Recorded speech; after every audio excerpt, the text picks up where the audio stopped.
내게 화면이 잘 안 나오는 것 같다. 너무 작게 나오는 거 아니니? 괜찮니? 이제 제대로 나오네. 음, 음.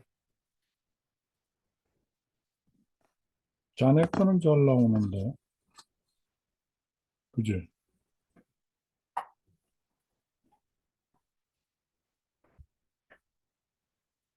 Okay, everyone, Polina, Lesko Skarbia, Mihail, TSU Rogova, Grigoreva, and all others. I can read your Min Marina, Semidin, Grigoreva Maria, TSU Rogova Lulia. Thank you for coming in. Today, what I will do, of course, go over chapter 5, which is a kind of follow-up, very important chapter dealing with industrialization and foreign trade in Korea. And I hope I can sort of spare some time to discuss related extra readings, the readings that I required you to make a summary and submit to me as part of course grading. And I hope I can dwell on and read some of the important features of these two articles. One article by Lucas, the other by Krugman, okay? As a kind of extra readings we required to go through. So first, chapter 5. Let me open chapter 5, okay?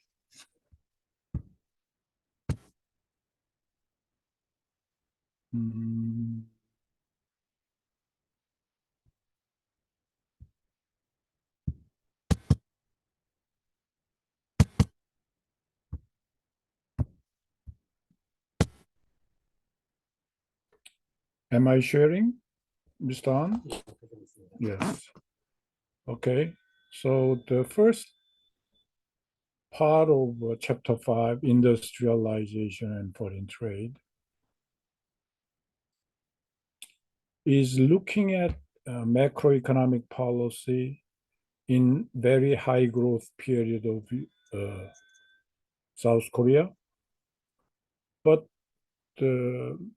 chapter 4 was mainly concerned with the GDP growth rate, input growth rate, by which I mean investment growth and also capital input growth and population growth, labor growth, that sort of stuff, and overall productivity growth. Chapter 5 is looking at more in-depth industrialization and foreign trade. And South Korea is known to utilize best foreign trade as a vehicle for industrialization.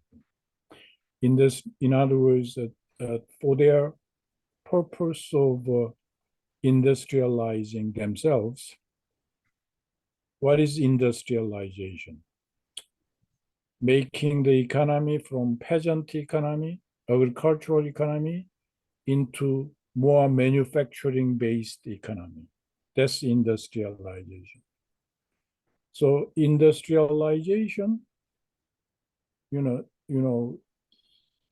key feature of industrialization is someone, not necessarily your nation, has to demand for your products. In other words, there has to be some kind of foreign demand for your products. Otherwise, you cannot build your own factory. You cannot build, plants and equipments. You have to have some foreign demand. So in South Korea case is a typical case. At the beginning of development, their per capita income is so low. Very poor country, South Korea. They did not have industrial demand, enough demand for clothing, enough demand for housing, enough demand for cars, enough demand for machines, equipments, infrastructure. There was no demand, substantial demand. So therefore, they arbitrarily fixed their strategy such that foreign trade can create demand for their own industrialization products. Demand for their clothing made, demand for their cars made, demand for machines they made, foreign trade, foreigners who has better income status, higher income per capita income. So, as we have reviewed in the previous chapter, first phase, 1953-1960, was purely import substitution. For example, Samsung was chosen as a sugarcane importer, import license holder, right? Textile importer also was Samsung. Lucky Gold Star, LG Group, hygiene chemical importer. So you may wonder how these import licensing holders are chosen from the beginning. As you know, import licensing and importing important necessities like sugar, hygiene, chemical, textile, these are important items. You cannot have 100, 1,000 importers because import market is highly technical and you need good knowledge about imported goods. You have to have some also business channel through which you can import the materials. So in other words, import licensing holder cannot be chosen out of 100 or 1,000 merchants. The company must have proven in the past they are able to import important items from overseas market without cheating. So in other words, government selects a few able so-called merchandising firms or general trading firms who has better information for sourcing textile, sourcing sugar, sourcing hygiene, sourcing chemical importer. All these are requiring a lot of know-how, information, and also plus some financial ability to back up their import demand. So incentive toward exporters started to be implemented. Exporters were given import rights to popular items, also direct subsidies. These happened afterwards, after being given import licensing holders priorities. So 1953, 1960 was basically first phase. import substitution policy. Now, after 1961, President Park consolidated military power and political power. From 1961, expansion policy after Park military government takes over. Inflation was still significant, but they tried to maximize giving export incentives increased. In other words, they gave priorities to exporters. One priority incentive is, import market is very lucrative business, very profitable business. So one way of export promotion is if you have, let's say, $1 million worth export successfully, then government will allow this exporter $1 million import licensing. In other words, we call this is a export-import link system. So in other words, to give exporters incentives, they link export performance to import performance, import licensing. So even though they may lose money because they have to compete in foreign market, very competitive price, so they price their products very low, so they may lose profit, they may incur loss rather than profit, but they can make up that profit by importing lucrative products. In import market, they have a link system, so they can make large profit in import market, compensating export loss. You see, so export incentives increased together with export-import link system. Okay, so they entered, after 1965, they entered into so-called third phase, maintenance of previous export-focused policies. The government was able to maintain relative price stability. Inflation was still growing at a higher rate than the industrialized countries, but the exchange rate was still sometimes adjusted by the government intervention. So currency was devalued several times as well. For example, $1 101, $1 151. We call one devalued by 50%. Who gains? If you are exporter, if you own the $1 worth of export, previously banks will give you 101 at the exchange of $1. Now, one devalued by 50%, bank will give you 151. So therefore, exporters gains. Exporters will try to maximize their export earning, under devaluation. Who loses? Opposite side, importers.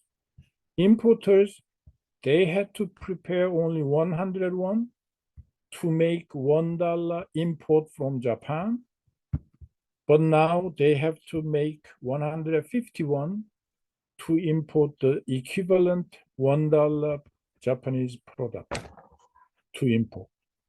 Now they have to prepare 151. So importers are losing.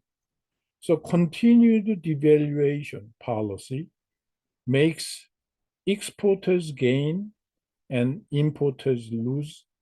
Therefore, export-oriented policy continued to exist. Effective exchange rates for exports and imports. As the import-export balance improved, the government began to liberalize the imports to make domestic producers compete against importers. So as the export performance began to take effect, the government tried to introduce competition. Domestic producers need competition because otherwise they will just sit under the protection and they will sort of be protectionist. So therefore, government began to liberalize the import market. For example, textile, white shirts, T-shirts. These are main Korea's export items, but they introduced imports. So higher quality European brands, higher quality American brands penetrated into Korean market. So Korean textile products had to compete against imported high brand, luxury items. In 1967, the positive list, the list which is automatically approved for importation, was changed into negative list system. Okay, this is a very important policy switch. And at the same time, it might be very confusing to you because the notion of positive list and negative list could be upside down. You can interpret upside down, just opposite way. So please pay attention. What is positive list? That is almost all products were not approved for importation at the beginning. But before 1967, almost all products were not allowed to be imported. Only a few items that belong to positive list, the list which is automatically approved for importation, such as, for example, fuel, crude oil, or, for example, sugar. The necessities that Korea did not have, that was allowed automatic importation. That list we call the positive list. So a few items only. The rest, forget it. You could not import before 1967. But drastic change is made in 1967. Government switched from positive list to negative list. What is the difference? Negative list is the list of items prohibited from import. So almost everything is open for import. Open, allowed for import. Only those items which belong to negative list is prohibited from import. So in other words, number of items from positive list that could be imported was very selected, very few. But number of items that on the negative list that can be imported are very many. Thousands of items could be imported. So in other words, in 1967, the switch from positive list to negative list system implies Korea's liberalization effort. In other words, import market liberalization effort was made. And this is a very important policy change. That way, to overprotection of Korean industries were prohibited. A lot of competition is introduced in Korean import market. However, there were no further increase in import liberalization due to the adverse trend in 1974, 1975. The reason is because 1974, 1975, first oil crisis occurred, and the first oil crisis made oil price quadrupled, increased by 4 times. Therefore, Korea could not afford having enough foreign reserve dollars because of this oil crisis. Therefore, Korea's import liberalization effort was temporarily stopped, had to stop. Otherwise, they could not afford spending 4 times more bills of oil. After the crisis, the efforts again increased. Following 68, the next several years saw the disappearance of special tariffs. The tariff exemption system was changed to a drawback system refund. Okay, this needs explanation. Tariff exemption system is, suppose you are exporter, okay, you are exporter, but you are exporting very important kind of textile products. But some of the textile products needs very high-tech items, like special silk or special components of textile items. Those components, specialty sort of chemical proof kind of textile products, intermediate goods, had to be imported from Japan, let's say. Then, when if you are using that imported item for export processing, when you import that item from Japan, the tariff exemption system was in effect. If you are exporter, you are waived for tariff imposition. So you didn't pay for tariff, but you used that material for export processing. So that was the original setup, the incentive to give you your exporters incentives. But this policy was very much abused. A lot of crooked exporters did not pay tariff for those items, expensive items.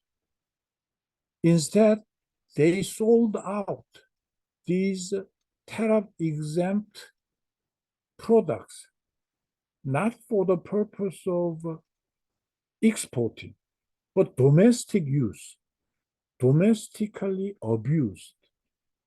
You see, so making a lot of profit. It is kind of illegal, cheating, but that kind of cheating can make large sum of profit. So what they did, they switched this tariff exemption system to a drawback system, which is what we call refund. So what they do, okay, exporters, you guys have to pay the tariff for imported items from Japan. If you want to use that imported items for your export, you can import, but you have to pay tariff. Then after that, if you can prove you used that tariff exempt products, components for your export purpose. If you can prove it, then government will refund you the tariff imposed. Tariff you paid, we will refund, give it back, refund. So you know the difference between from the beginning tariff exemption system and the drawback system, which is refund system. The exporters should prove in the exchange tariff office saying that, okay, we used this material, we paid for tariff, but we used this material for export processing, and we made a successful export performance. So government should be paying us back, refund. In other words, the proof, liability of the proof lies on the exporter, not importer. So this type of a system change has made a more transparent export market and transparent tariff exemption system. Final reform in 1977 reduced the tariff escalation between raw materials and finished products. Okay. Let me explain what is tariff escalation. Tariff escalation is like an escalator. The degree of processing, suppose raw materials is very low degree of processing. Intermediate goods in the middle. Final goods is a final processing. Degree of final processing is at final stage. So typical tariff escalation structure in many developing countries, they charge very low tariff rate on raw materials, like 10%, less than 10%. Intermediate goods, maybe 40%, 30%. Final goods, 80%, 100%, at times 200%. For example, in case of Korean automobile market, final goods, rather than Hyundai or Kia products, if it is imported final automobile, they may have to pay 300% final goods tariff rate. That means if the car was sold in foreign market $10,000, domestically it should be sold $30,000, 3 times more expensive. But for example, tire, intermediate goods, foreign tires, some cars need to put foreign tires rather than domestic tires. So tires is tariff rate is 40% or 50%.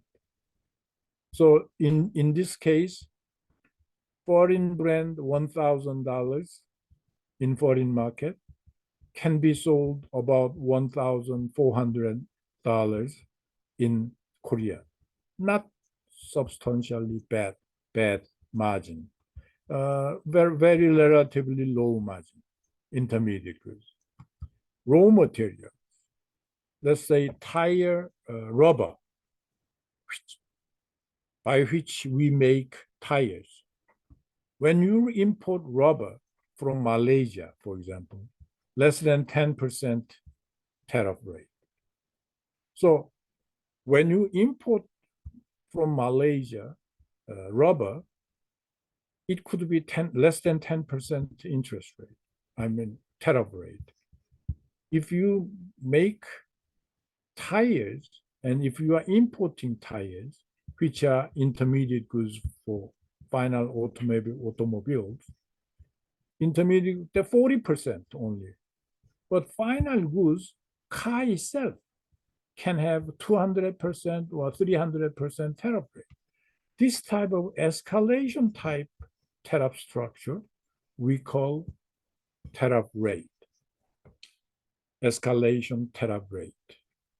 Okay, if escalation tariff rate happens, what happens is the final goods protection rate is above 300%. In other words, under this tariff escalation, these escalation adds up to final goods. So suppose final goods nominal tariff rate was 300%.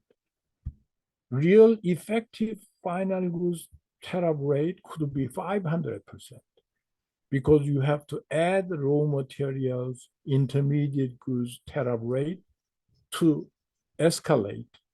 And final goods real protection rate, real tariff rate, effective tariff rate, nominal tariff rate we call 300% on the tariff rate table, tariff schedule. Okay, automobile 300%. But beyond that, nominal tariff rate, real effective tariff rate could be 500% or 400% because of this existing tariff escalation structure. Okay, that is documented here.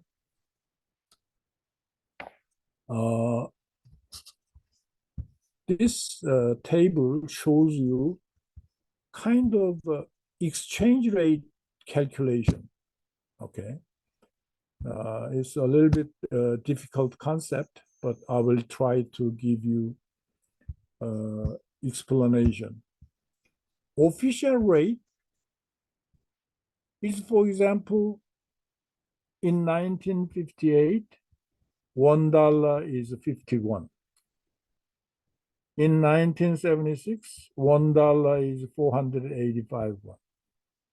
So you see that over 20-year period,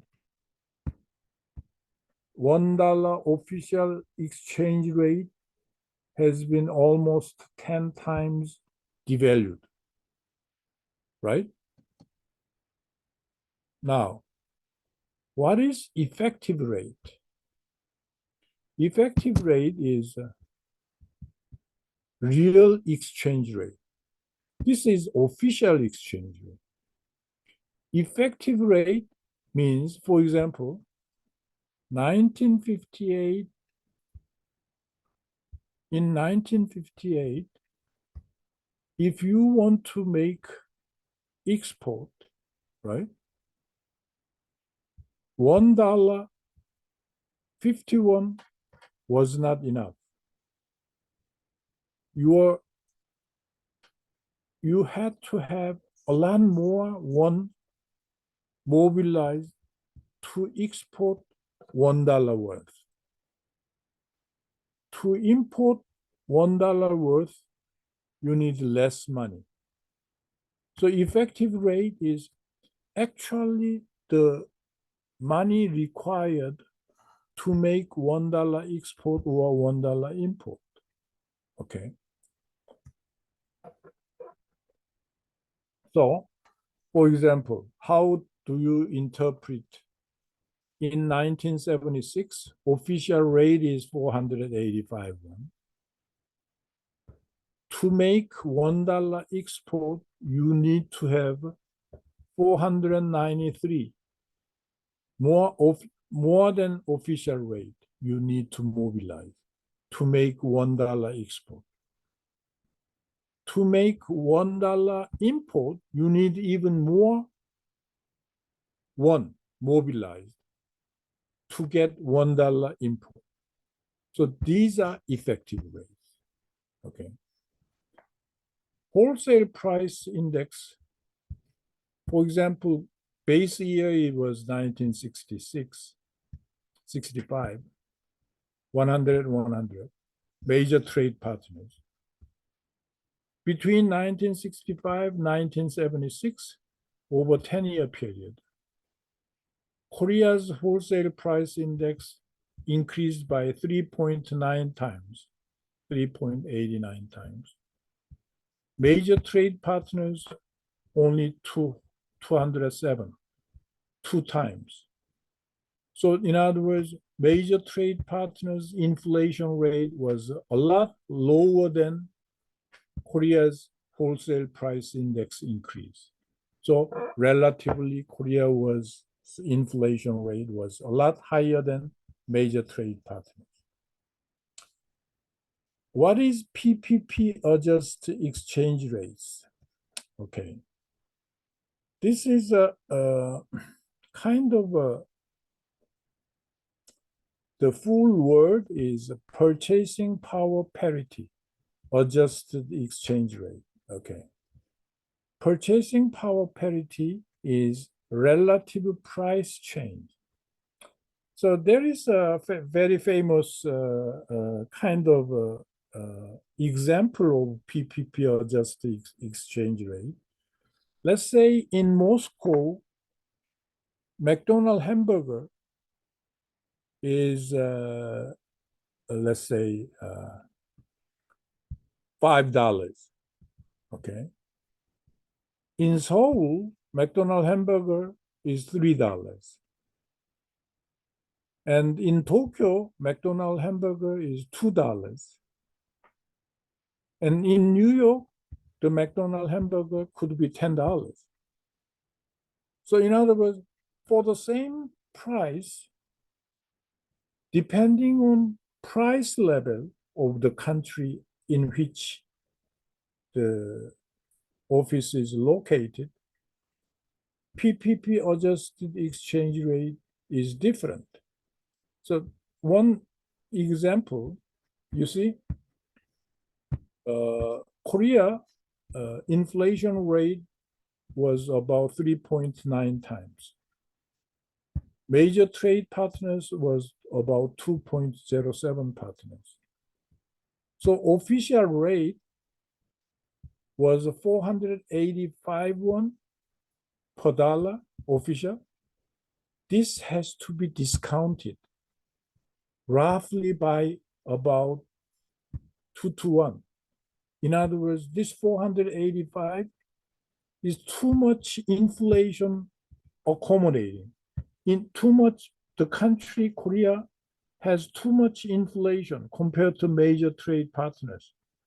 Therefore, official PPP adjusted exchange rate should be cut into roughly half of 485, about 258.2.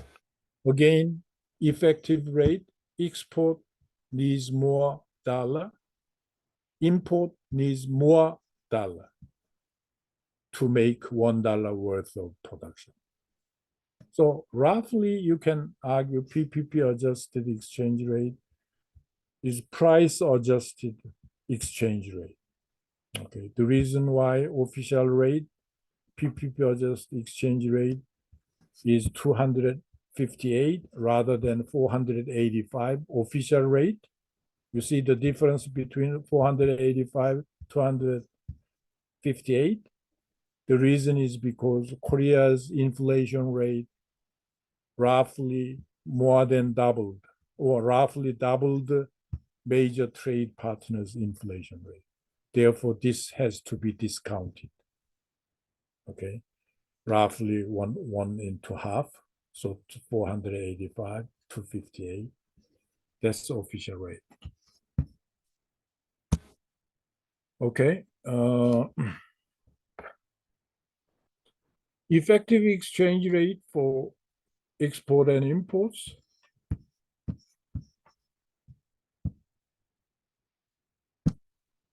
The level of subsidies increased very little.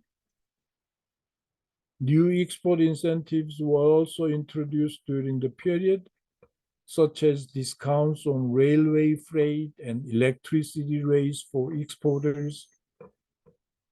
They give a lot of discounts on railway freight and electricity rates for exporters. If it is export items, railway freight is given priority, low discount, and electricity rates were also discounted heavily. So all these are subsidies. Developers of new markets were given monopoly rights, and some preference was given to exports in the location of import quota system, as I already mentioned. Direct tax reductions, however, were abolished in 1973. What is direct tax reductions? Just because you are exporter, you are not getting direct tax reductions. Those were before 1973. After 1973, you had to pay direct tax reductions were not applied. The industrial policy changes that happened in the early 1960s did not show clear signs of significant increase in the incentive to export. They, however, replaced a system of incentives based on multiple exchange rates with a simpler and more stable system, which can be considered the foundation of continued quick export growth. Okay. So these are kind of exports by commodity group and major commodities. I want you to pay attention, for example, here, manufactured goods, category 6, 1954, it occupied only 4.6%, but became 30.3% out of 100 by 1976. So over 20-year period, manufactured goods portion of total exports increased from 4.6% to 30.3%. In addition, machinery and transport equipment, 0.3% used to occupy, into 16.6% by 1976. So a lot of industrialization is manifested in the export share of manufactured products. Okay. Patterns of expansion. When the export patterns are examined, the rapid expansion seems clear. Korea exported to 19 countries until the 1960s. By 1976, the number increased to 175. So we call this export destination diversification. Diversification in export destination from 19 countries, 1960s, to by 1976, 175 countries. This can be attributed to Korean efforts to penetrate into new markets. In turn, this expansion led to a rapid acceleration of GNP growth. So, for example, exports by destination, US occupied dominant destination by 1954, but that dominance declined by 1976 into 32%. Japan was also slightly down, 23%, but still Europe is increasing the share, 17.5%. Of course, still US and Japan dominant export destination for Korea. The growth of imports. From 1965 to 1976, the rate of import growth accelerated significantly. Several factors explain the situation. First, expansion of exports increased the available resources for imports. Secondly, while the foreign aid disappeared by 1972, other sources have replaced and surpassed it. For example, foreign loans, direct investments replaced foreign aid. Third, invisible exports increased quicker than invisible imports. Invisible exports is like, trade and insurance, and those invisible exports increased quicker than invisible imports. Finally, industrialization and growth created a demand for imports, and import liberalization made it possible to meet these demands. Important to note that this increase was still lower compared to exports, so trade balance kept improving, except during the oil crisis. In terms of import patterns, one can see the increase in raw materials and decrease in manufactured goods, which is in line with Korean industrialization. Okay, so this is another table, commodity composition of imports. For example, manufacturers, category 6 and 8, used to be commodity 18.5%, slightly down by 1970, 16.9%. Instead, machinery and transport equipment increased substantially from 16.8% to 27.2%.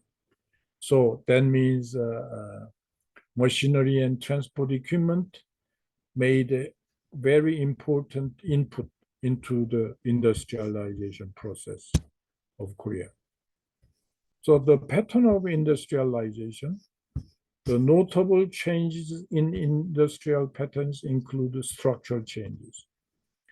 It is easy to observe the decline, the ratio of early industries, for example, food processing and textile, compared to intermediate products and machinery.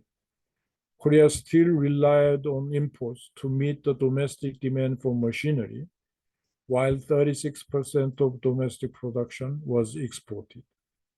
It implies while Korea was able to export relatively simple, cheap machinery, it still imported more expensive, advanced ones. The Korea's industrialization has several sources. The import substitution decreased gradually, while export expansion increased steadily, in a way replacing it. While fluctuating and declining, domestic demand expansion could be considered the primary source of the growth of manufacturing output. So you can take a look at, for example, pay attention to, for example, machinery and transport equipment, production percentage was machinery and transport equipment 1955, only 4.8%. By 1975, 17.5%. Export composition, machinery and transport equipment occupied only 4%, 1955. By 1975, 25%. So export ratio is export divided by production. For example, machinery and transport equipment used to be 1.1. By 1975, 36.2. So that means a lot of export ratio has increased in machinery transportation equipment. Imports, the same.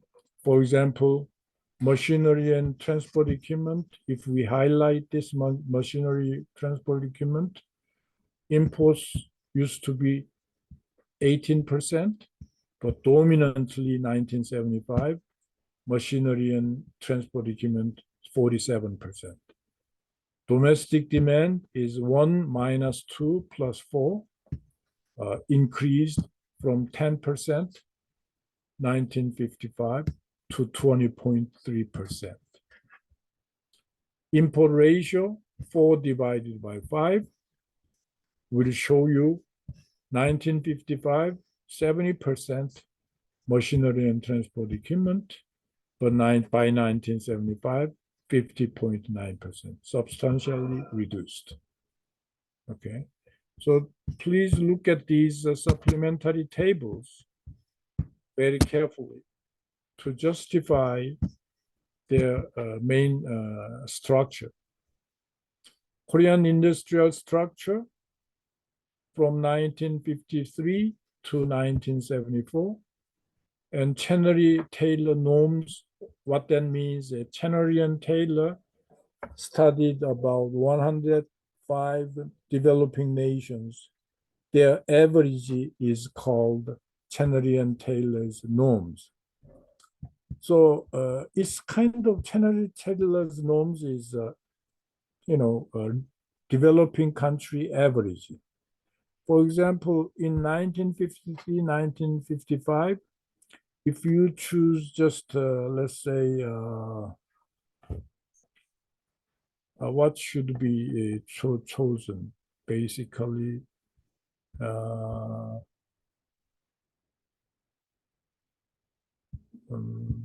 let me see.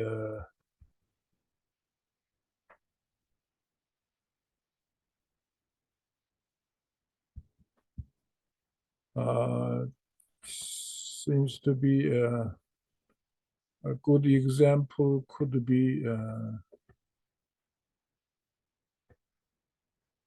chemical and petroleum coal products.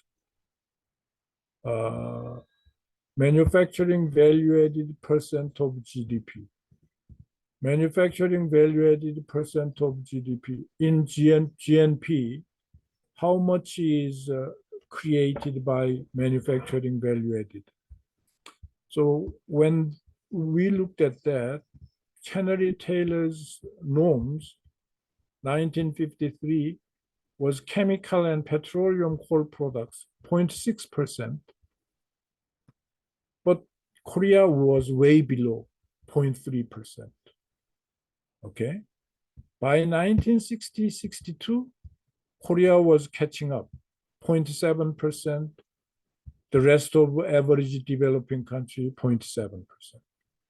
But by 1972, 1974, developing countries still remained 0.8 percentage range. But Korea way ahead, 4.5%, chemical and petroleum coal products. What does that mean? Korea surpassed Chenery-Taylor norms in manufacturing value-added percent of GNP, exceeding from 0.8% to 4.5% in a product like chemical and petroleum coal products. Okay, so huge change. For example, textile. Textiles used to be Korea 1.4%, Chenery-Taylor norm 0.9%, Korea 2.1%, Chenery and Taylor norm 1.0%. But by 1974, Korea far exceeded Chenery-Taylor norms. Okay, so you can regard Chenery-Taylor norms average rate of many about 100 developing countries percentage. Okay. Sirkin's method, first difference, sources of industrial output growth. Sirkin's method is not terribly difficult to understand. It's domestic demand expansion, export expansion, import substitution, technological change, total output increase is decomposed into domestic demand expansion, export expansion, import substitution, technological change. I want you to look at, machinery and transport equipment. Okay, domestic expansion was 73%, Export expansion was 6.4% total. Import substitution, 34%. Technological change, 18.5%. Total output increase, 22%. So this is a decomposing total output increase due to export expansion, import expansion, substitution, and so forth. Okay. So you can take a look at, for example, interesting items, for example, textiles. In case of textiles, domestic demand expansion occupied a large proportion. Export expansion, relatively little. Import substitution, large. And then technological change, negative. Total output increase, 25.5% billion won. Okay. So this is kind of sources of demand composition.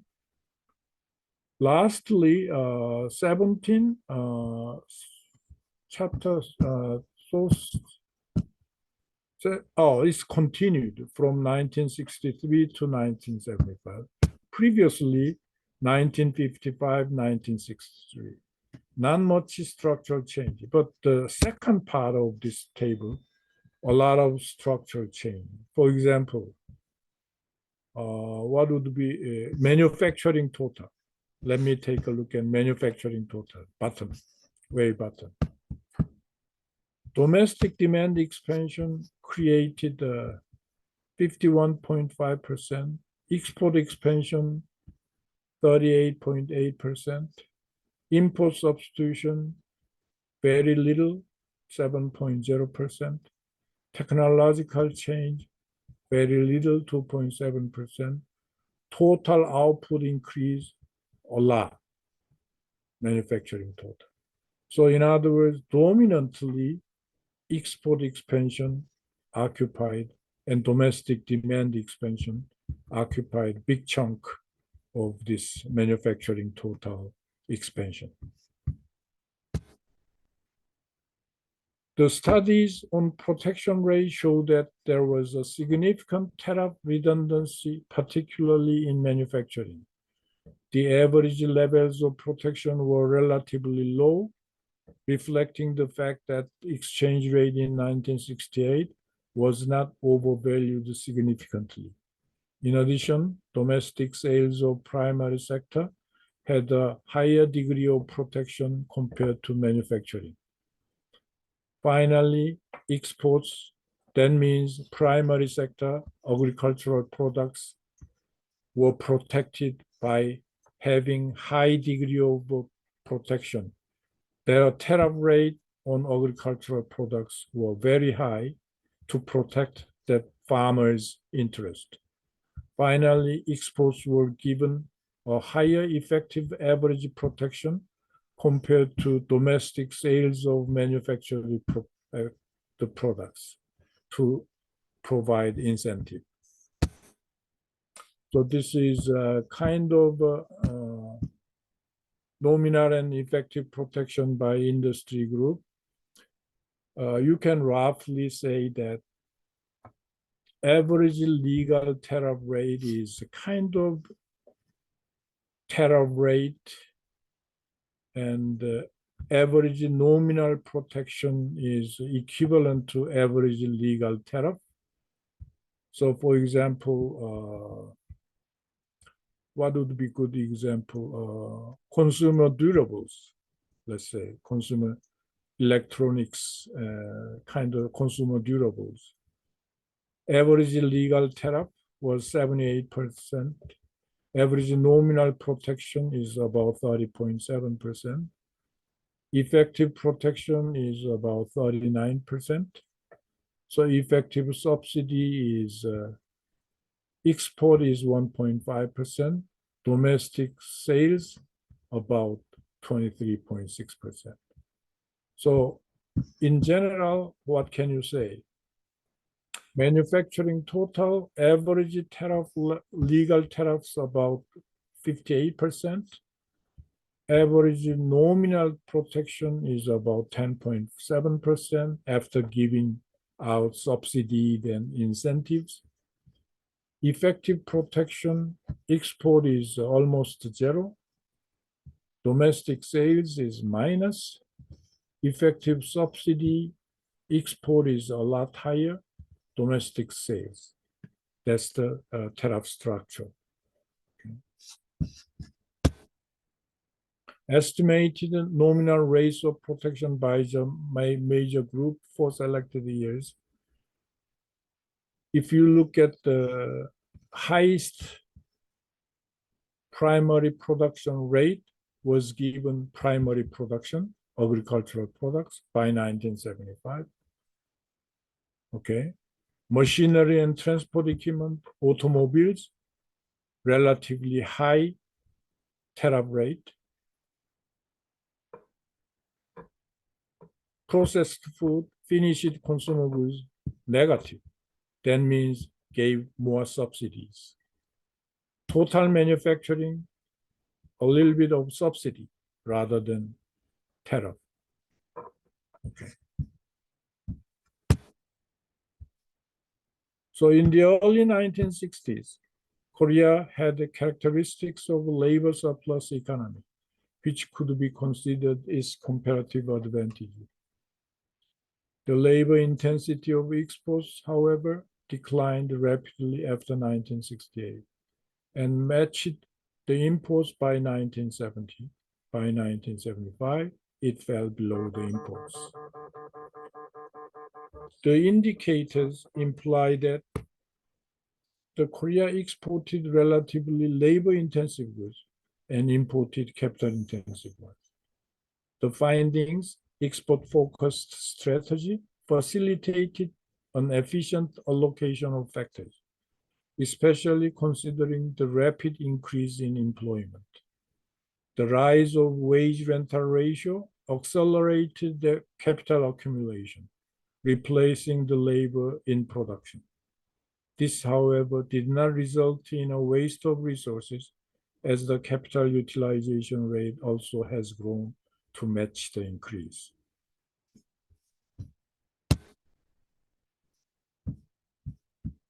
So this is kind of summary table. Factor intensity of production by commodity category, estimates of labor capital ratio by Westphal and Kim, two economists, Westphal and Kim Kwang-seok. They estimated the labor and capital required by each commodity group. When they meant by labor and capital, for example, it's not only labor and capital directly required by the industry. For example, manufacturing domestic output needs to have labor and capital, and the labor capital ratio is 2.97. That means if capital is 1, labor should be 2.97. Okay. But this labor capital ratio is not only direct labor capital ratio, but also indirect capital labor ratio. For example, suppose a domestic output here, one product is domestic output, and that is, for example, textile goods. Then in that textile business plant, there are so many laborers and capital. But at the same time, suppose that textile is made of some yarn, some fabric, okay?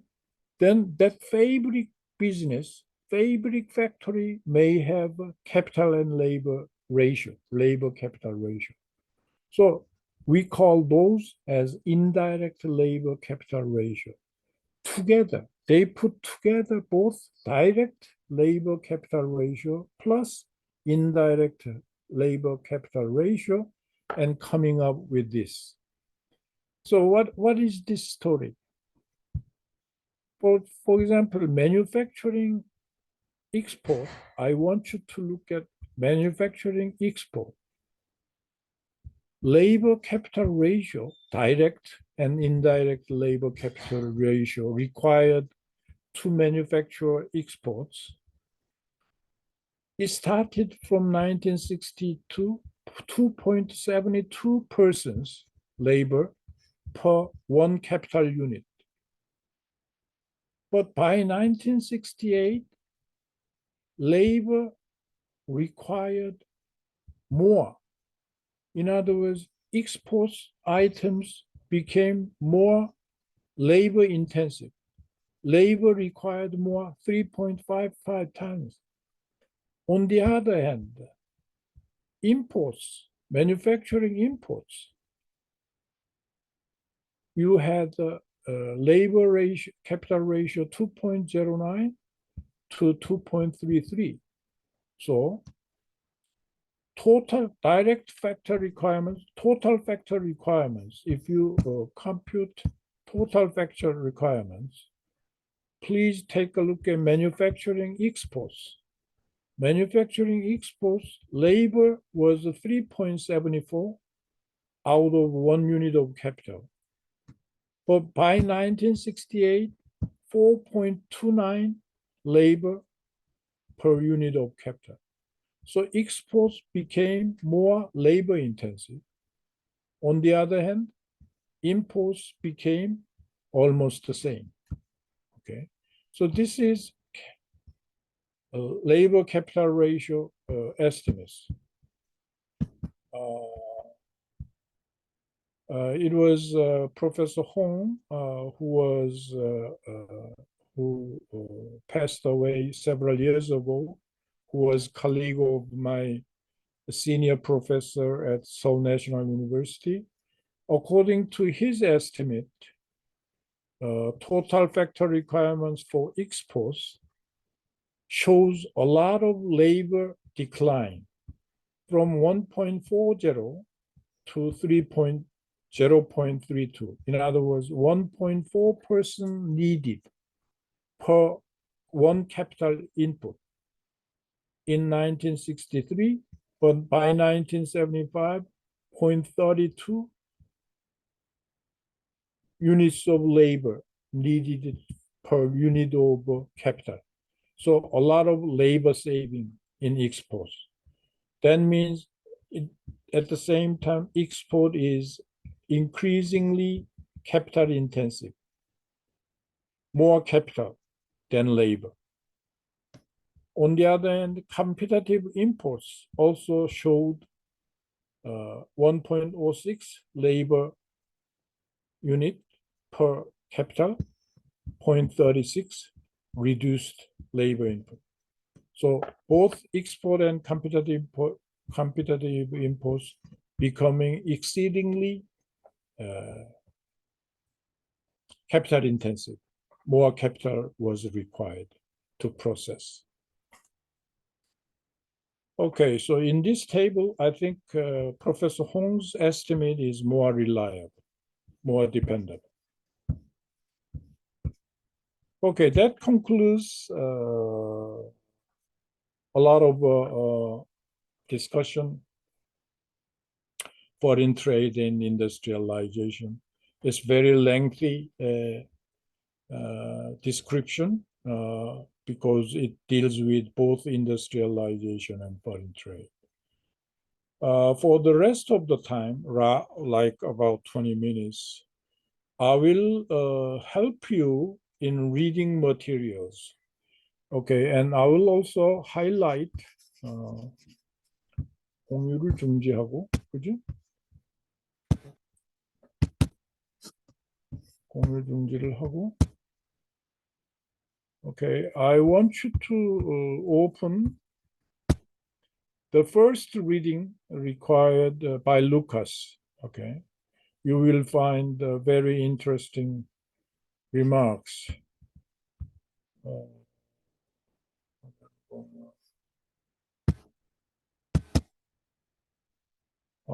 Lucas.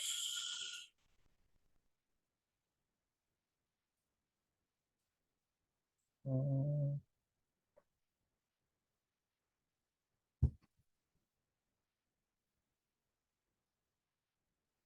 this is Krugman. Okay. I'm successful in mounting, sharing Lucas article. Okay. First of all, why are we entering into reading materials by famous economists Lucas and Krugman? Is because we are toward end of Korea's success story, high growth period. But Korea's success story ended as a financial crisis in 1997, 1998. And then the question remains, why Korea ultimately failed? From miracle economy, high growth economy, why Korea had to meet with financial crisis in 1997? And to understand that, you cannot just look at Korea's episode. Way before, you remember financial crisis in Korea was in 1997, 1998. Okay.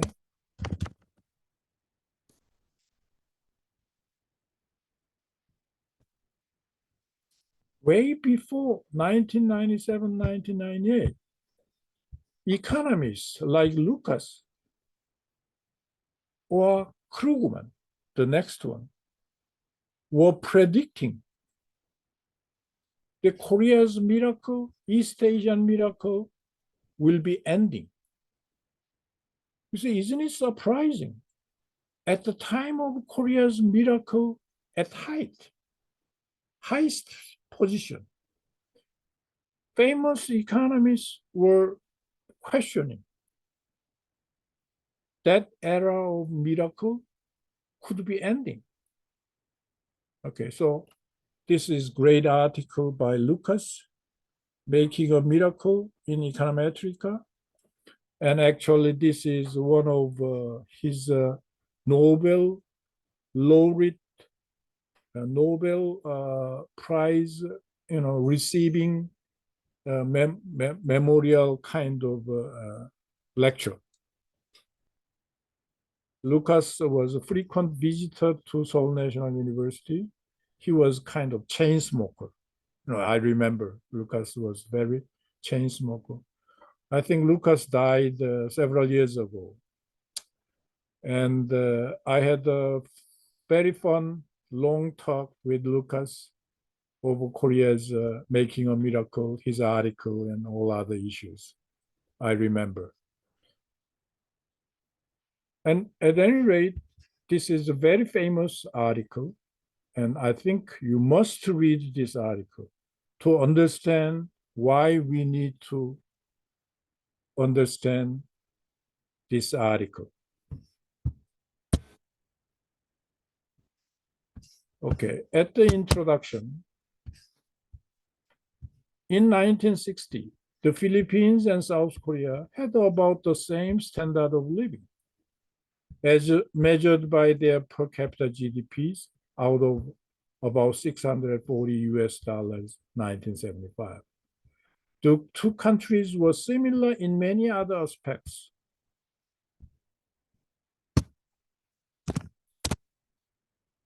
There were 28 million people in the Philippines, 25 million in South Korea.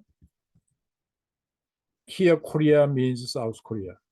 With slightly over half of both populations of working age, 27% of Filipinos lived in Manila, 28% of South Koreans in Seoul. In both countries, all boys of primary school age were in school, almost all girls, but only about a quarter of secondary school age children were in school. Only 5% of Koreans in their early 20s were in college as compared to 13% in the Philippines. So college education, Philippines was higher than Korea. Isn't it surprising?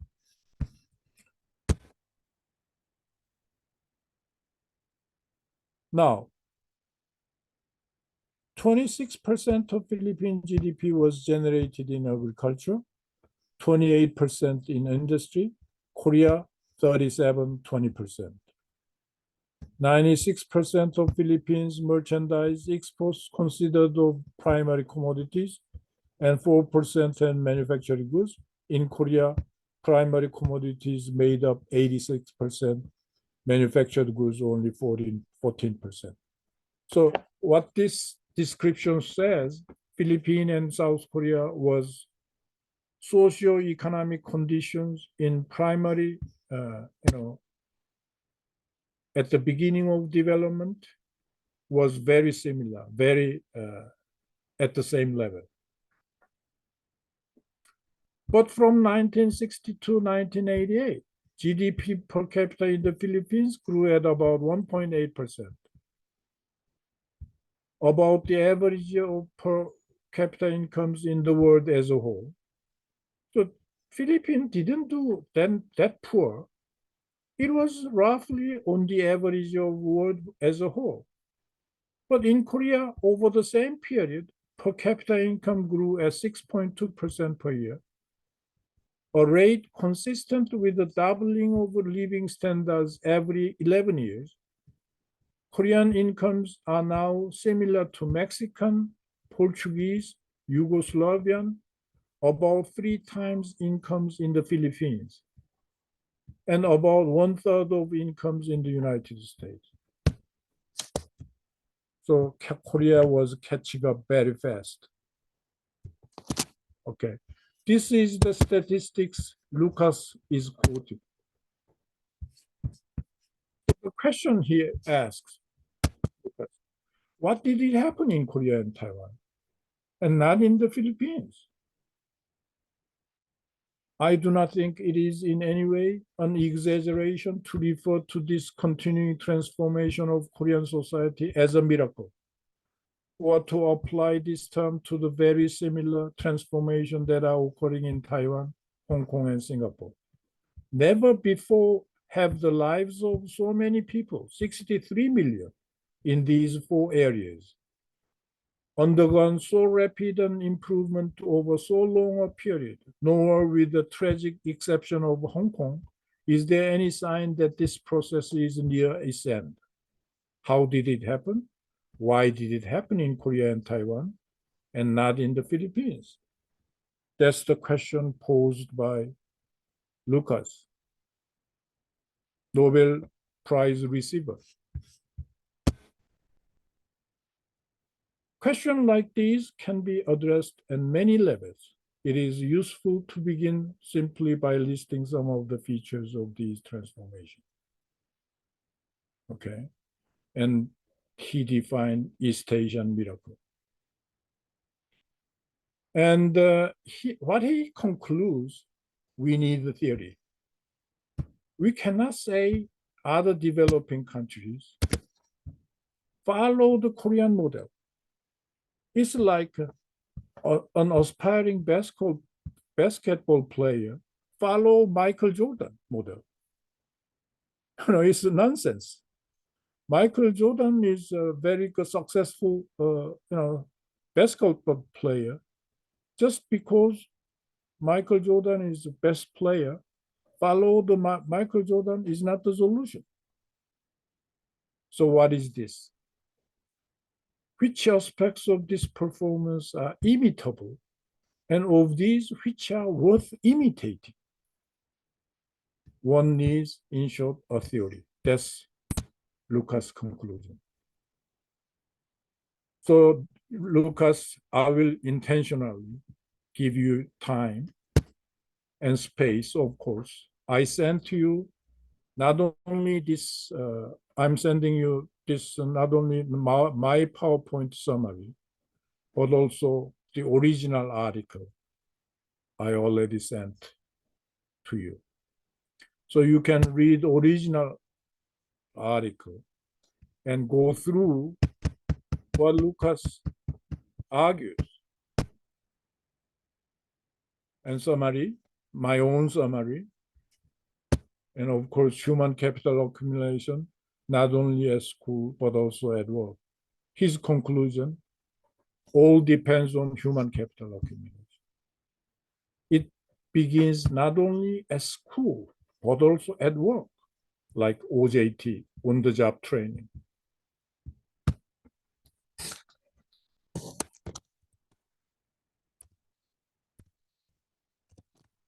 OJT, on-the-job training, is another form of human capital accumulation.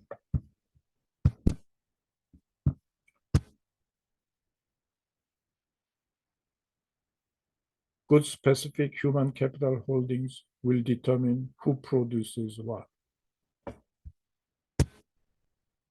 India should have an enormous advantage over Singapore.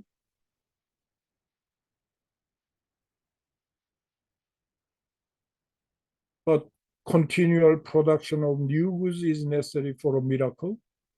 And India did not have new goods necessary for a miracle. So in India falling behind Singapore.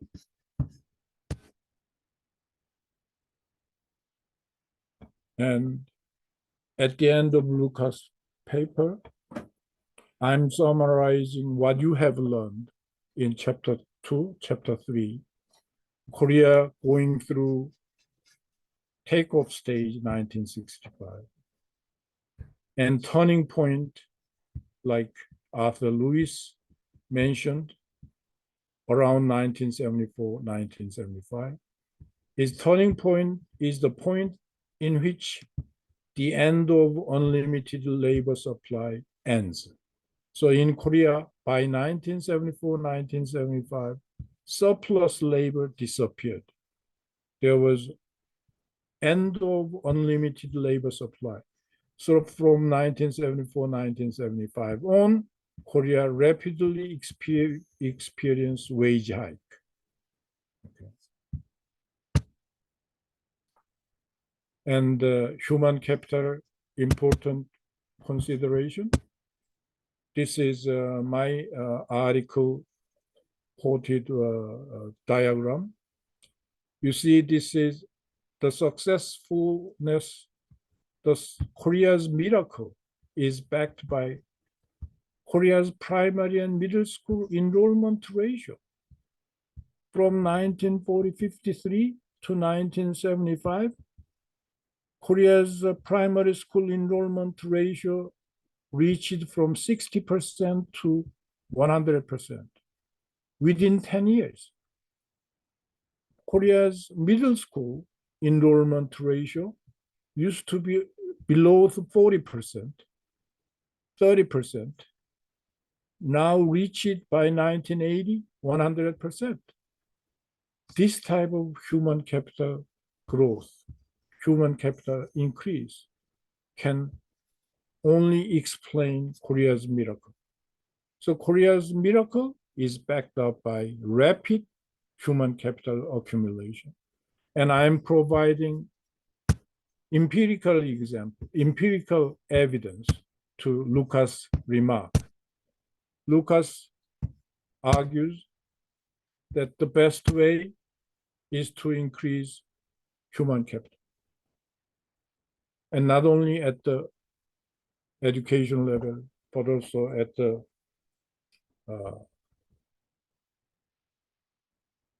level of work, okay, on-the-job training. Finally,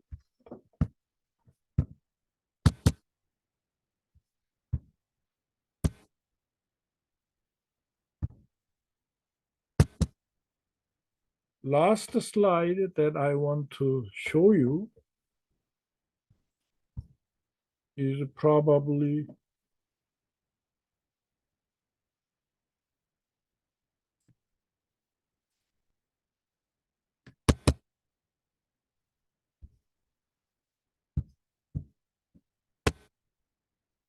Yes, so this is another slide.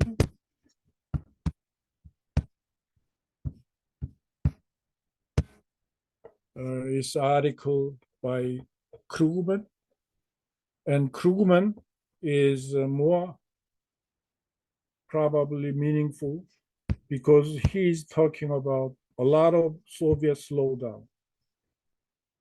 And what he's predicting was like this: Japan, South Korea, and all these East Asian countries will face with the Soviet syndrome, slowdown. Once Soviet economy was very creative, very fast growing after World War II, and almost surpassing capitalist societies, but he was anticipating Soviet slowdown because Soviet slowdown is inevitable because Soviet growth was not productivity based, technology based, but based on input driven growth, capital input and labor input. And capital input, labor input ultimately slows down. Therefore, there is diminishing returns. So I show you here, quoting from, I think, one of the macro textbooks. I show you here, for example, at the beginning of capital per worker, very low, South Korea here, and Soviet economy at the beginning here, Japanese economy, Chinese economy, everything was here at the beginning. Capital per worker was very low. As they catch up, diminishing returns. You see this pink area was large at the beginning. As you put more capital per worker, output per worker increased sharply. But as capital per worker gets crowded, more capital are available in the factory, then diminishing returns. Look at this pinky area at the height of this diminishing return curve. Very little can be gained, output per worker. So until we reach here, the second stage, you need to increase productivity and avoid diminishing returns by increasing productivity. That's what Krugman says. You see, Krugman's article mentions paper tigers, and basically Krugman was predicting not only paper tigers, Korea, Singapore, Hong Kong, Taiwan, 4 paper tigers, but also great Japanese growth will slow down. He predicted this 1994. I mean, from now, it is almost 40 years ago. Way before Korea, Japan's meltdown, 1990s.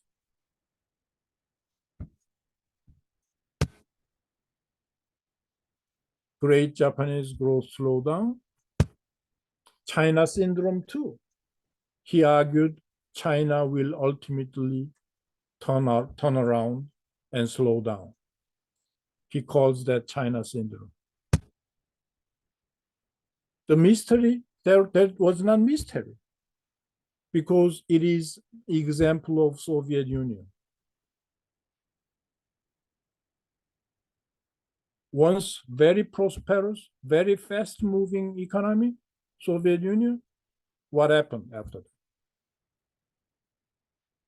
Diminishing returns, no new development in market, foreign market development is almost nothing,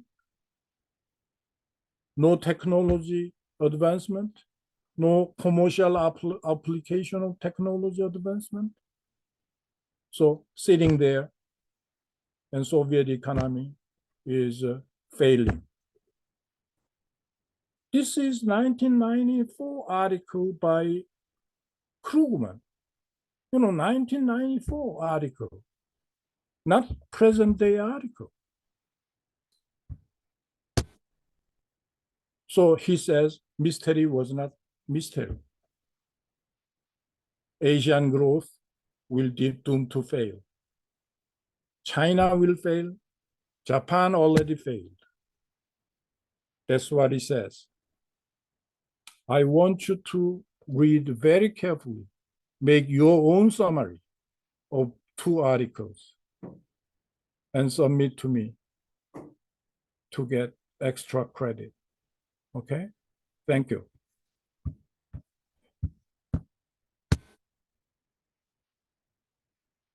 Any question for today's lecture?